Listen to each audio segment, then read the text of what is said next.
Operation Epic Fury, the most lethal, most complex, and most precise aerial operation in history. For 47 long years, the expansionist and Islamist regime in Tehran has waged a savage, one-sided war against America.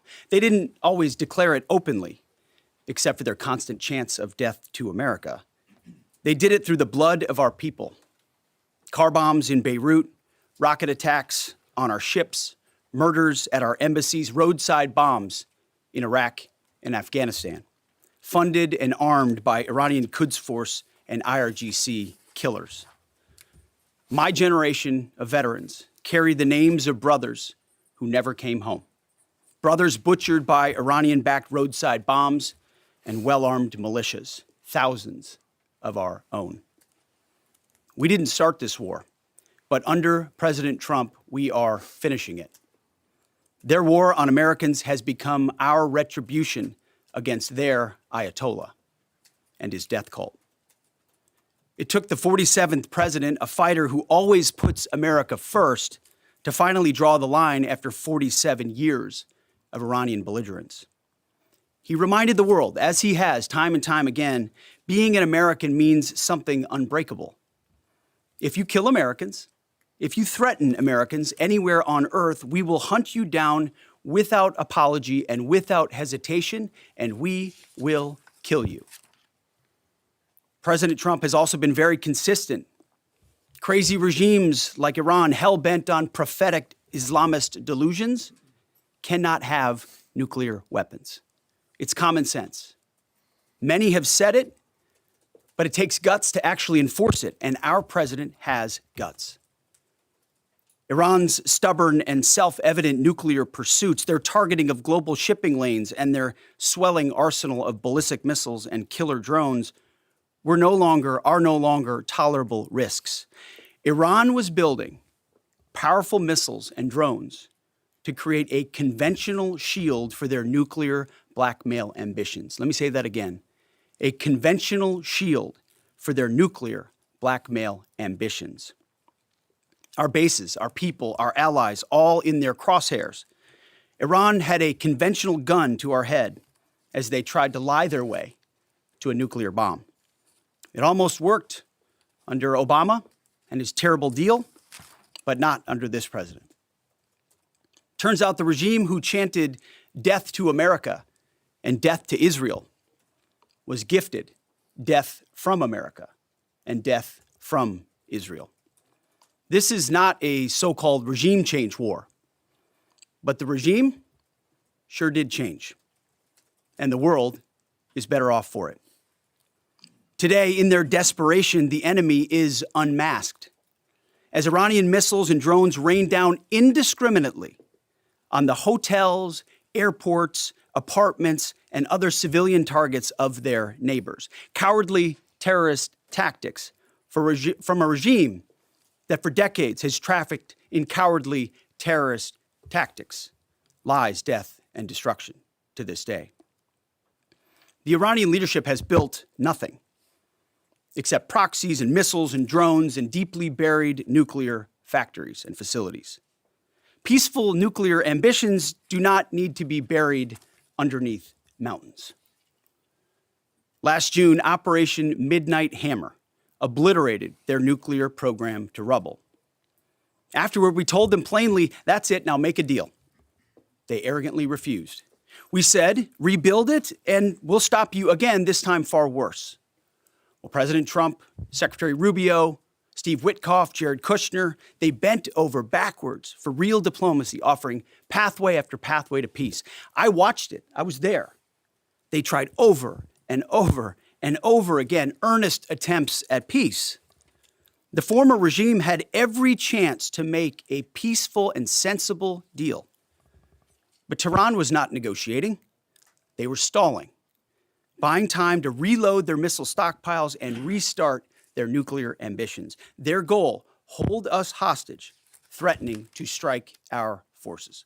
Well, President Trump doesn't play those games. And as Secretary Rubio said after the Maduro raid, if you don't know, now you know. President Trump puts America and Americans first. He doesn't hesitate, and neither do our troops. The mission of Operation Epic Fury is laser-focused. Destroy Iranian offensive missiles, destroy Iranian missile production, destroy their navy and other security infrastructure, and they will never have nuclear weapons. We're hitting them surgically, overwhelmingly, and unapologetically.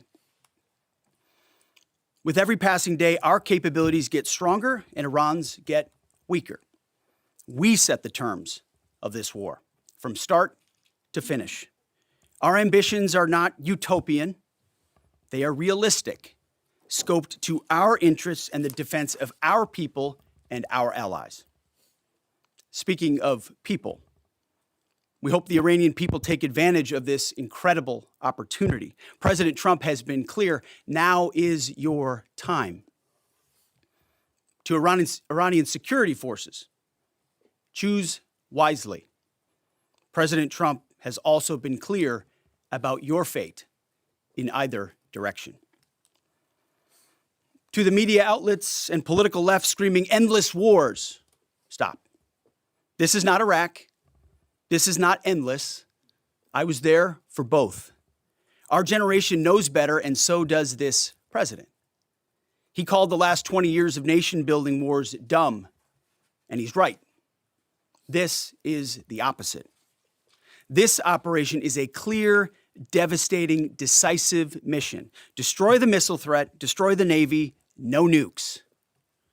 Israel has clear missions as well, for which we are grateful.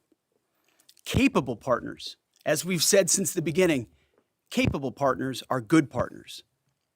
Unlike so many of our traditional allies who wring their hands and clutch their pearls, hemming and hawing about the use of force.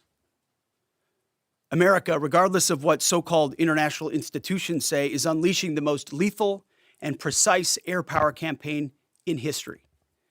B-2s, fighters, drones, missiles, and of course, classified effects.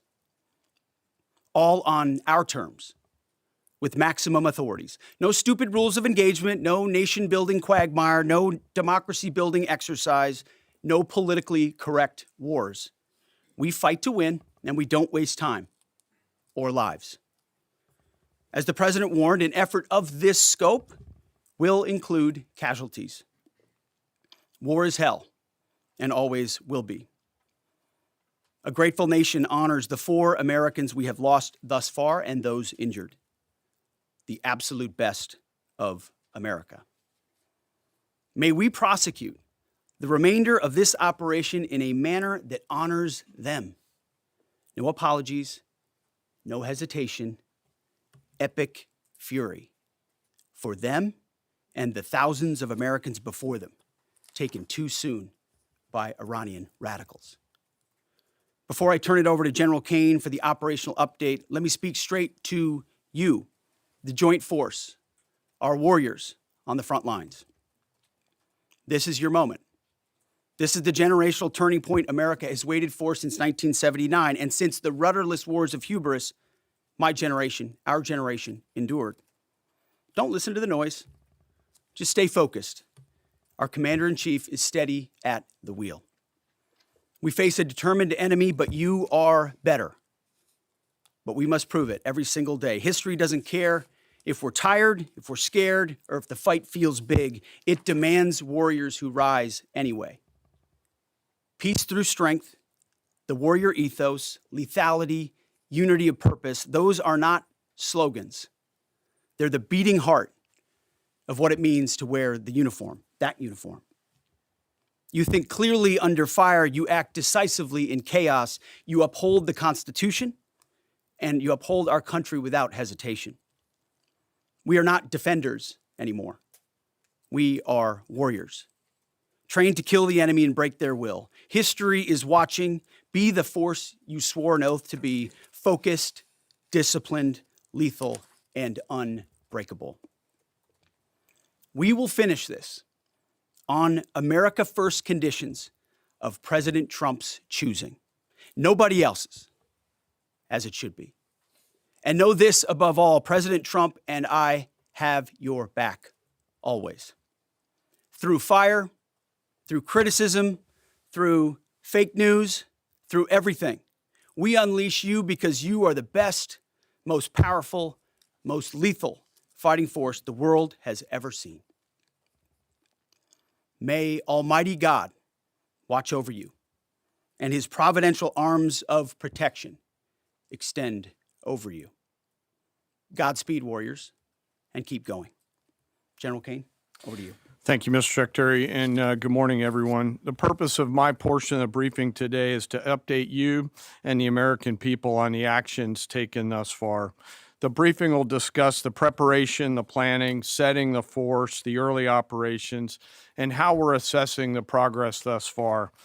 So let's get started. On Saturday, 28 February, at 01:15 Eastern Standard Time, 9:45 a.m. local Tehran time, on the orders of the President of the United States, U.S. Central Command, under the command of United States Navy Admiral Brad Cooper, commenced Operation Epic Fury. As I said, I'm going to walk you through the initial phases of the operation, but first, I want to express my deep condolences and the condolences of the Joint Force to the Department of War personnel killed and wounded in actions thus far. As the Secretary said, they're heroes and represent the best of our nation has to offer. They're true examples of what selfless service means. Our deepest and heartfelt condolences are with their families, their friends, and their units. We grieve with you and we will never forget you. Additionally, I stand here before you today grateful for each service member, planner, logistician, operator across our joint force, for our Department of War civilians, our intelligence community teammates, our interagency teammates who continue to stand in harm's way alongside us. I am proud of all of you as you take the fight to the enemy, and we are the best in the world at integrating, period. I want to extend my personal gratitude to the dedicated commanders and senior enlisted leaders and the enlisted members of the Joint Force who are fighting this fight across the CENTCOM AOR. In addition to Admiral Cooper and Fleet Master Chief Compton, I want to highlight a few today. U.S. Army Central Command Commander Lieutenant General Pat Frank, who along with his team are fighting the counter-missile and counter-drone fight. United States Navy Central Command Commander Vice Admiral Kurt Renshaw and his team, who are engaged with the Iranian Navy and projecting American naval combat power from the seas. And United States Air Force Central Command Commander Lieutenant General Derek France and his leadership team, who are crushing Iranian targets from the air. I want to highlight the support to the CENTCOM fight from other combatant commands who are directly involved with this effort, to include U.S. Spacecom, U.S. Cybercom, and U.S. EUCOM. I also want to specifically call out United States Transportation Command and U.S. STRATCOM for their contributions to this fight. We cannot project American combat power at the time and place of our choosing without both. And finally, I want to express how deeply thankful I am for the continued service and sacrifice of the entire Joint Force and their families. Their unwavering commitment and dedication are the cornerstones of this effort.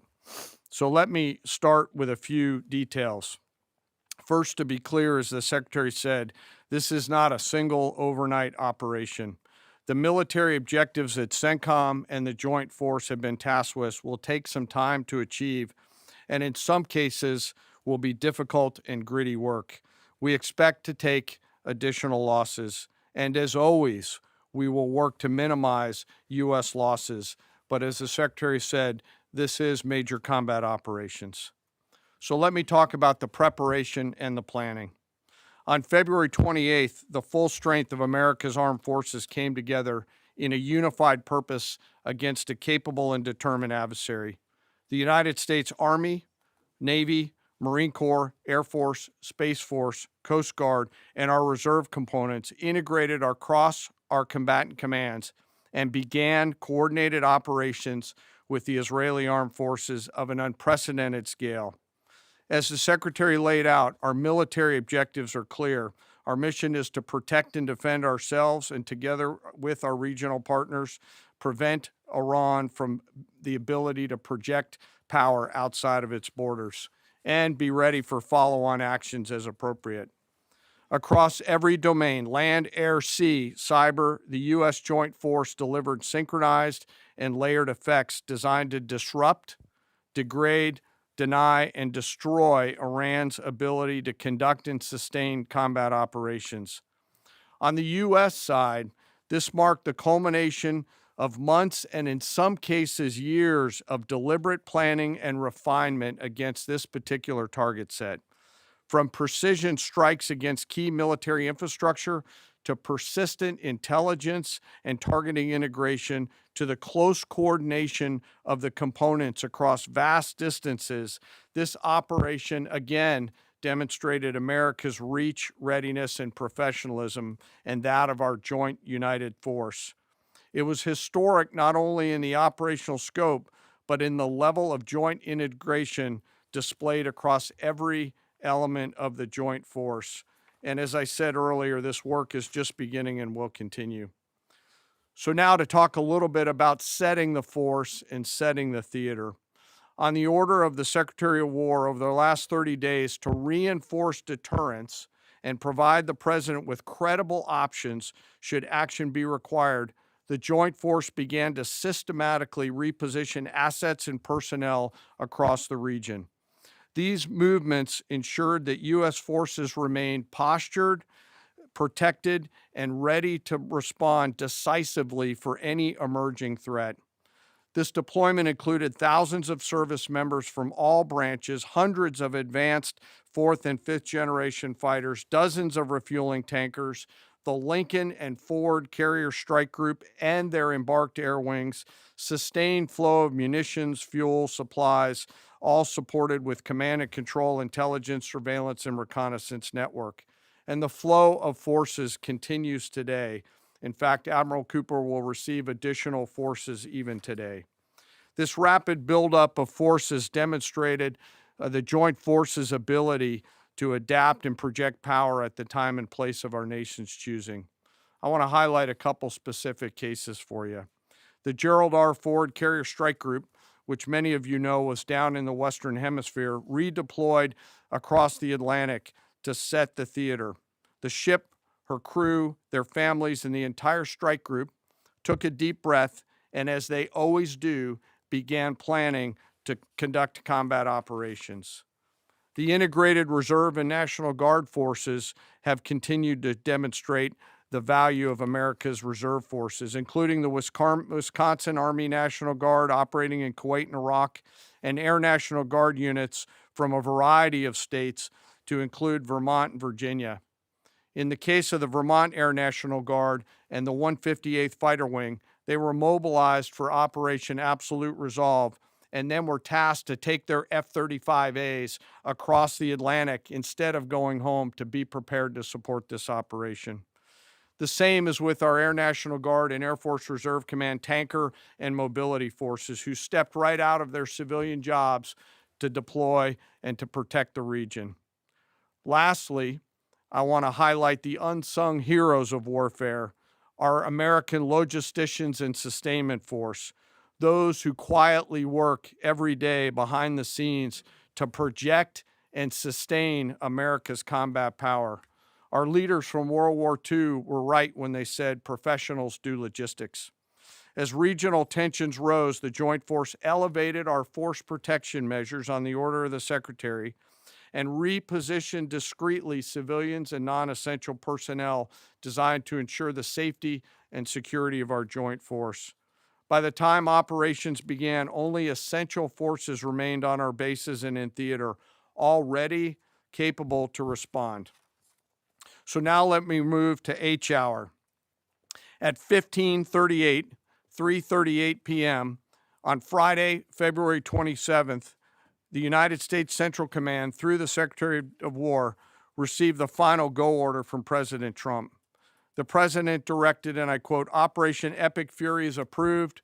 No aborts. Good luck," close quote. In the region, every element of the Joint Force made their final preparations.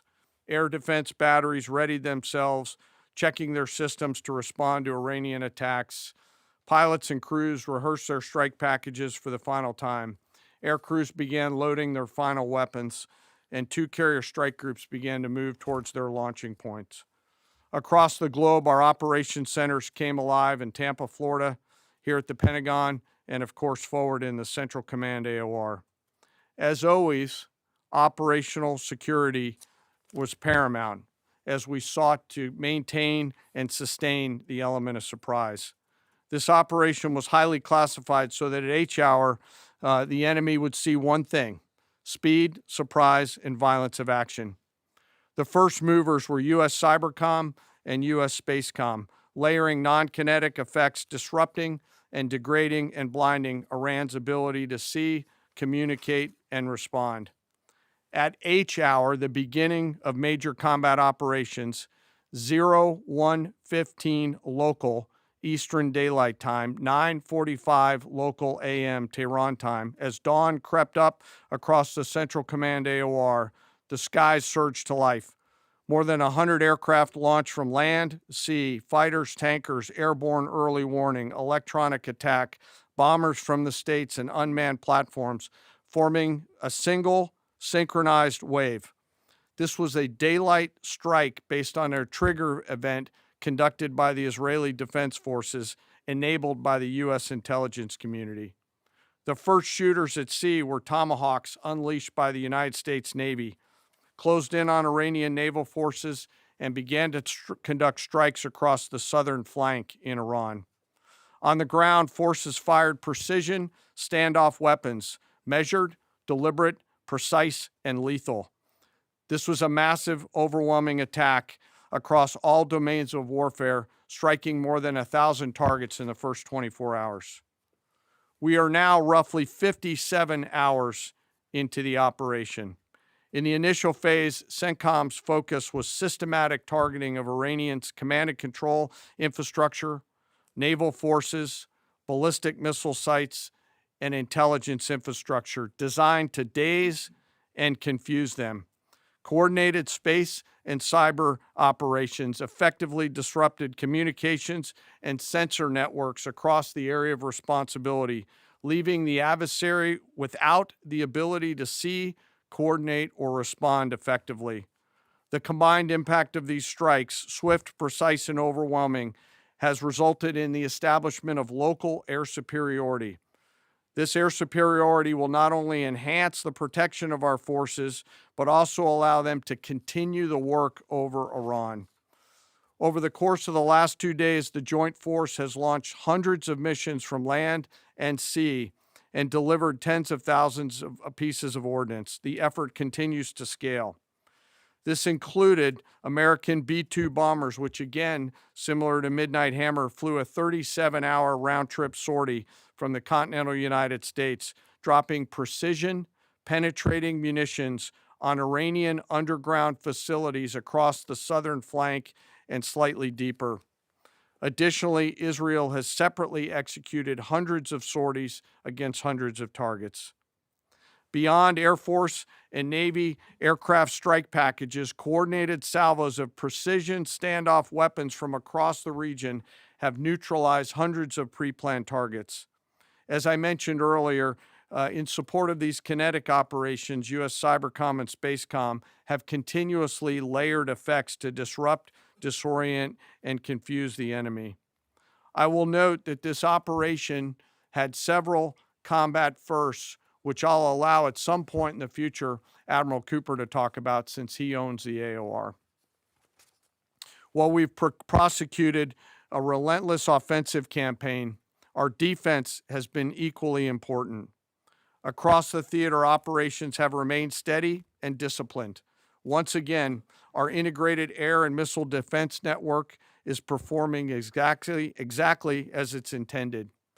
U.S. Patriot and THAAD batteries, along with ballistic missile defense-capable Navy destroyers, continue to coordinate and execute intercepts with precision and consistency. I wish that every American could hear the voice communications like I have as these joint operations centers remain calm, focused, and cool while executing under fire over and over again. Collectively, these systems have intercepted hundreds of ballistic missiles targeting U.S. forces, our partners, and regional stability. The threat from one-way attack UAVs has remained persistent. Our systems have proven effective in countering these platforms, engaging targets rapidly. Each intercept represents hundreds of hours of training, readiness, and technology all coming together to work as designed. We will remain vigilant in the counter UAV fight. And the defense of the region is not ours alone. As the threat grew, our partners surged in beside us. Air defense batteries in Qatar, the UAE, Kuwait, Jordan, and Saudi Arabia joined the fight, proof positive that years of training, trust, and hard-earned integration pay off. I am aware of the loss of 3 U.S. Air Force F-15Es overnight in the region. I am grateful for the safety of the crews, and we know that this was not from hostile enemy fire. As this matter's under investigation, I'll not comment further on this. Let me close.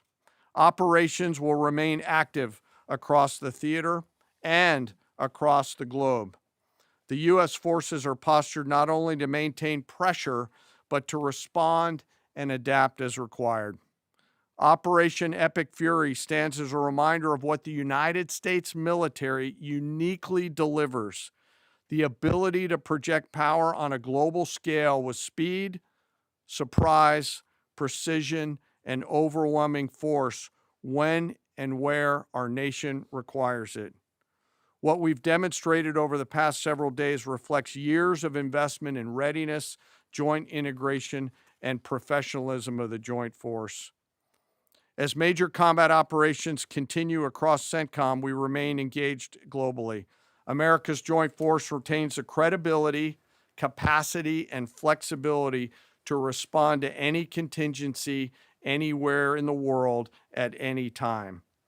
To those who would test our resolve or threaten the United States, our allies, or our interests, understand clearly we can reach you, we can sustain the fight, and we can scale the fight, and we will prevail. To the American people, your Joint Force remains steady, frosty, calm, and focused. Your service members are trained, disciplined, and determined. We understand the risks of this mission and the weight of the responsibility that we carry. We also recognize that our families also shoulder the burden at home. You are a part of this too. I am proud today, as I am every day, to stand as a member of America's Joint Force. There is no mission too complex, no distance too great, and no adversary too determined for the men and women who wear our nation's uniform. We mourn our fallen, we honor their families, and we continue our mission with focus, unity, and strength. And now I'm happy to take any questions. Thank you, Mr. Chairman. Right here. Go ahead. Thank you for your time. What percentage of Iranian long strike capabilities are still in the fight, and what is our exit strategy here, and when will it be deployed? Well, they have long-range strike capabilities, which we are hyper-focused on. The brief we got just this morning, Admiral Cooper knows exactly and precisely what kind of threat matrix he's looking at, the way they might change their techniques, and how we adapt to that. So we're making sure the theater commander has absolutely everything he needs. I mean, one of the things the chairman mentioned is for months and months, even before we built up, we ensured that we had maximum defensive capabilities in theater to allow the president the decision space in the future. So even before this buildup in the last 30 days, we discreetly brought defensive assets in to make sure, understanding that there are Iranian capabilities. As far as time frame, I would never hang a time frame from our perspective. The commander-in-chief sets the op tempo and terms of this fight. As I said, it's on his terms. And we'll make sure that Admiral Cooper and his team have everything they need, not just to defend. I mean, the best defense is good offense. And so we're aggressively pushing into that airspace over that southern flank to ensure that we control it and we destroy anything that moves that would attempt to shoot us. Think of it as shooting the archer instead of the arrows. That's where we want to be. And we have the kind of exquisite intelligence to get over the top, find that and destroy it. It won't happen overnight. This is a big battle space with a lot of capabilities. That's part of the reason why it's such a threat to us. That's why I talk about conventional umbrella to blackmail nuclear ambitions. They were building up this conventional arsenal in order to ensure that no one would ever block them from their ability to get nuclear weapons. So we're very clear-eyed about the nature of this Iranian threat, and we're going to get after it. I don't know if you have anything to add to that, Mr. Chairman. Thank you for the question. The only thing I'll add is that unlike an operation, a single operation like Midnight Hammer or Absolute Resolve, it'll take some time for us to conduct battle damage assessment, and the targeting cycle that CENTCOM will run will take those things into effect. Admiral Cooper will adjust his plan and fires accordingly to ensure that we're attriting that. He's focused on long-range strike capability coming out of the enemy, and that's a key and essential part of it. Of the capabilities that still exist from the enemy front? Yeah, that's what I mean when I say we're still doing BDA. Normally we'd be able to see a singular thing and we'd assess pretty quickly. He's doing offense and assessment simultaneously, so it'll take longer for us to assess than it would in a single operation. Secretary Hegseth, thank you. Reagan Reese with the Daily Caller. 2 questions for you. The president said yesterday in his video message that we will leave Iran when we complete all of our objectives. What are our objectives? And can you share more information on how the soldiers who were killed were killed?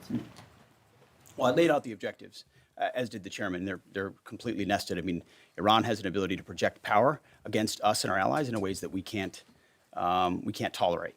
So whether that's ballistic missiles and drones, so offensive capabilities, effectively their navy, which would attempt to set other terms and impose different costs, drone capabilities, which we laid out there, and ultimately, though this tying it back to Midnight Hammer, the president has been willing to make a deal.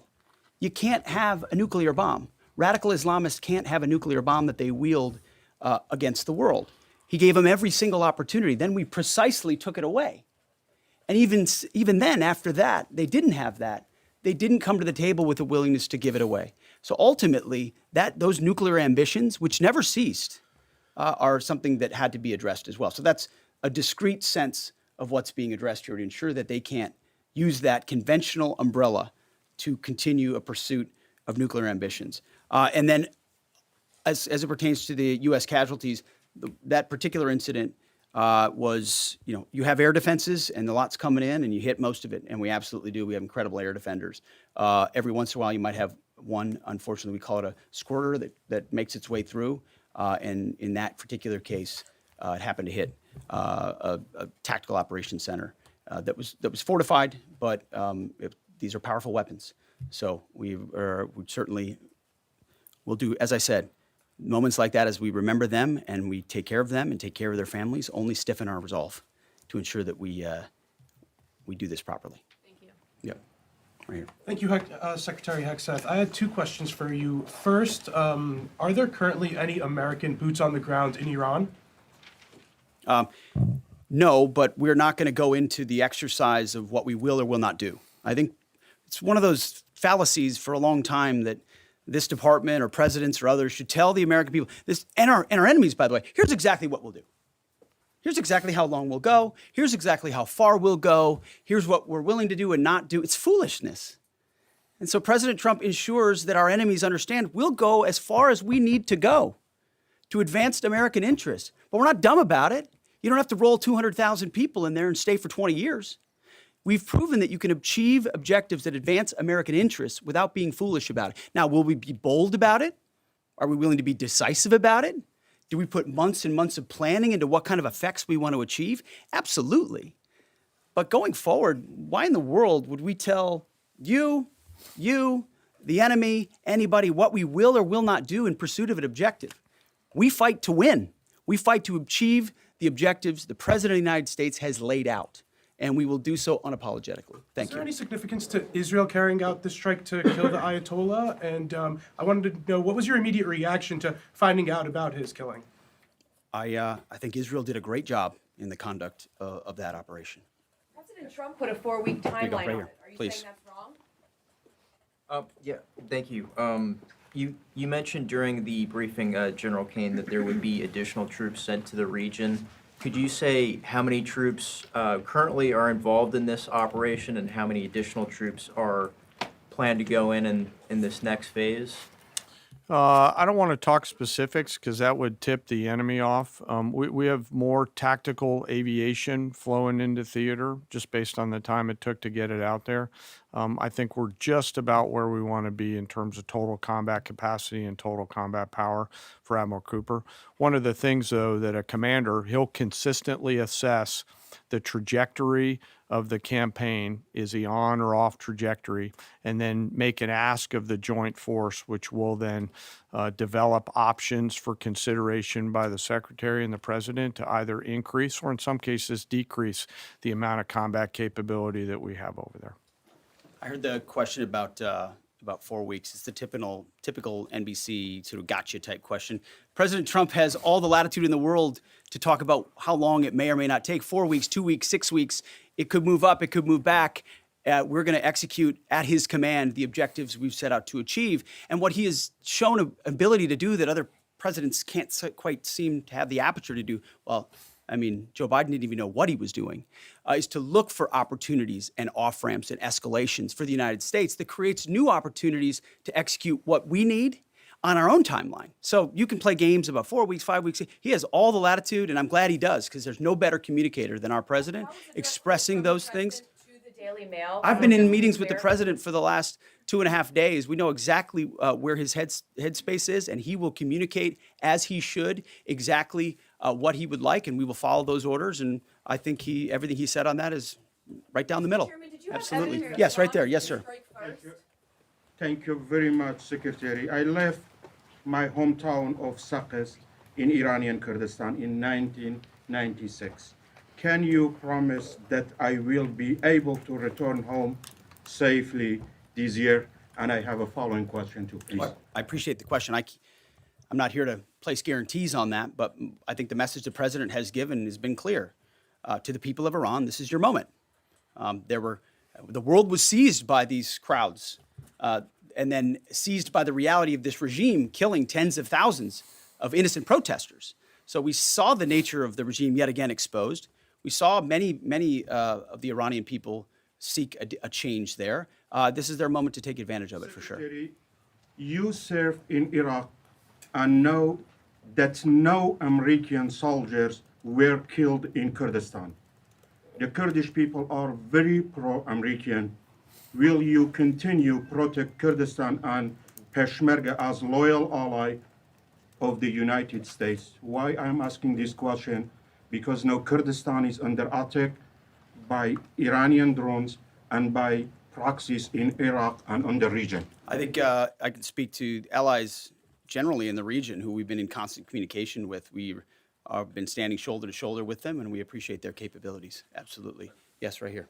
Hi, thank you. Cameron Arkin with the Daily Wire. My question is about some of the domestic threats, if any, regarding this right now. Have there been any concerns about Iranian sleeper cells, and kind of what has the Trump administration been doing to kind of monitor these All threats? across the interagency, in full coordination. Of course, we're paying attention to any potentialities there.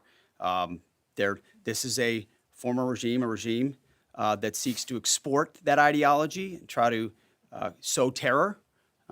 We're ready for that. We've seen these types of folks before, and the American people can rest assured that we're vigilant on that. Right here. Secretary, thank you. Kind of a follow-up on that last question. There was just this, what appears to be a terrorist attack in Austin yesterday. How does that change the operation at all? What effect does that have? And It doesn't change the operation at all, and I know the authorities are executing exactly the way they should. Secretary Higseth, and one for Chairman Kane as well. I understand, to your point here, that you don't want to broadcast everything for our adversaries to hear, but the American people also want to know what they're sending their men and women to war for. Is there a concern of this spiraling into a longer war? And then one for the chairman when you're done. Did you not hear my remarks? I mean, we're ensuring the mission gets accomplished, but we are very clear-eyed, as the president has been, unlike other presidents, about the foolish policies of the past that recklessly pulled us in to things that were not tethered to actual clear objectives. So we know, we have plans, we have generals, we have chairmen, we have commanders, CENTCOM commanders, Admiral Cooper, who's executing very deliberately to ensure outcomes that I laid out are accomplished. But we would never, in front of a press pool, lay out how long that may take. The mission for our warfighters, which is what matters to us, is very, very clear, and they're executing it right now violently. And just for the chairman quickly, I have one for the chairman. You said this is not a one-night operation. It will take time to achieve the goals. What would be the goal line here for you? I think the Secretary laid out the military objectives, and that's what we execute against is the military objectives. Last one right here. Uranium is. Thank you, sir. As you've said, there are a large amount of U.S. service members that are in harm's way right now. What is your prayer for them? First of all, my prayer for them is that I do pray for them. My wife prays for them. Our family prays for them. Our cabinet prays for them. None of this is done on a whim. Having been in their boots, having been in their shoes, having been in their flight suits, I know we think about them with every decision that we make and every recommendation that we make to the President of the United States. Those recommendations are made prayerfully. And when I pray every day for them and for this mission, I pray simply for the biblical wisdom to see what is right and the courage to do it. It's going to take courage to follow through on this. There's going to be a lot of noise, and we pray for that, and we hope all of you do as well. Thank you very much. Appreciate it. Thank you. Going to strike first?